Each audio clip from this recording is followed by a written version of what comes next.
বিগত স্বৈরাচারের আমলে অর্থাৎ শেখ হাসিনা স্বৈরাচারের আমলে কোনো এমপি মন্ত্রী কিংবা কোনো নেতা পাতি নেতা দালাল তেল মারা তেলওয়ালা কাউকেই বলতে শুনি নাই আলহামদুলিল্লাহ, ইনশা আল্লাহ, এগুলা বলতে শুনি নাই। ওরা শুধু বলেছিল কেলা হবে, আই ধর মার কত কাহিনী। কিন্তু এই স্বৈরাচারের পতনের পর বড়ই আশ্চর্য লাগে। এখন ওরা ভালো মন্দ বিবেচনা করে না, কোনো কিছু বিবেচনা করে না। ভালো হলে আলহামদুলিল্লাহ বলা লাগে, মন্দ হলে কি বলা লাগে ওইটাও জানে না। ভালো আর মন্দ বিবেচনা বোধ নাই, সব কিছুতেই বলে আলহামদুলিল্লাহ, ইনশাআল্লাহ।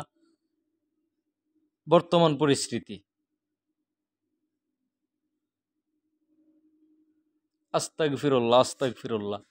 আল্লাহ তাআলা ওইসব লোকদেরকে হেদায়েত করুক যারা এখনো এই স্বৈরাচার, কালনাগিনী, বেপরদা, বেপরুয়া, কুনি মহিলার পিছনে ছুটে।